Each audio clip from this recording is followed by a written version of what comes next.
So at the event, when it's actually happening, I mean, this probably goes without saying, but be really friendly. Smile a lot. Use people's names.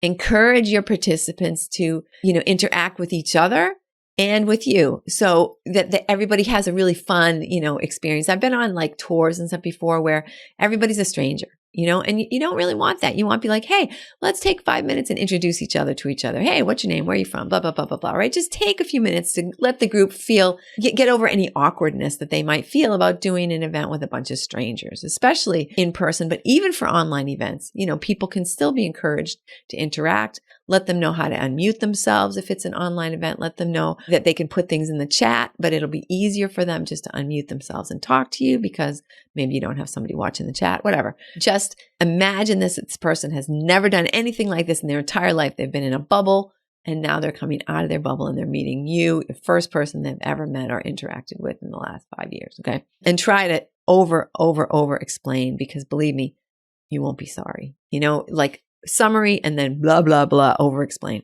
I'm doing that right now, right? Okay. So be friendly. Another thing that you can do that really is endearing to people, it makes them feel like they're learning and, that they're going to be even better people than they were as a result of being part of this event. They're going to even be better and smarter and more interesting than they were before by sharing like little factoids and trivia. Did you know that the first pasta was made in 500 BC. And I don't know, like I said, I don't know what I'm saying, but those are the kind of things like, here we're on this tour to talk about ghosts and goblins, but did you know that this building was the very first, Revere Beach was the very first public beach in the whole United States of America. Did you know that? Blah, blah, blah. Right. So anything that's going to like get people kind of fired up and excited and allow them to feel like they are gaining some knowledge and some really cool factoids that they can share with people after the event. You definitely want to encourage people to share this on social and make it easy for them by giving them a hashtag that they can use that then you can take and put into, maybe another website or add more pictures or whatever, like a way so that's easy for you to see that they've shared it. It's easy for people who see the share to then go and find you on Airbnb, like make the whole thing real easy and fun for everybody so that they're encouraged to impress their friends and neighbors and relatives with going on your wicked cool event. Now, after the event, you want to thank them, right? Right away, make sure a little thing goes out that says, thank you so much. It was so great meeting you. We had such a great time. Maybe you even want to make this a personalized one. This is sorry about the rain, but you all held out so great. Hope you enjoyed meeting, me and my dog, Charlie, and, the goats or whatever. And along with the thank you message, you want to send them a request for some feedback. What are 3 things you think I could have done that would have made this event even more awesome for you? What could I have done to make it more comfortable, more exciting, more fun, more interactive?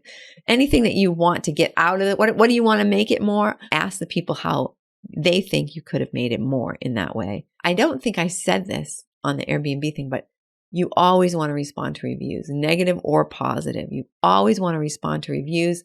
Thanks so much for your feedback. That is so helpful. We'll definitely incorporate that in future events. I'm so sorry about the weather and you're right. I'm going to have, more umbrellas for people next time, whatever it is, no matter how potentially positive or potentially negative the feedback is, you always want to reply to that feedback because it helps you in the Airbnb algorithms and it helps you in your mojo when, even if these people never see it, other people see it. Other guests who are considering your event are going to read the comments and they're going to see how you responded. And that's a real opportunity for you to shine, right? It's an opportunity for you to show everybody how cool you are, how accepting you are, and how really avidly you want this thing to be a fantastic experience for everyone.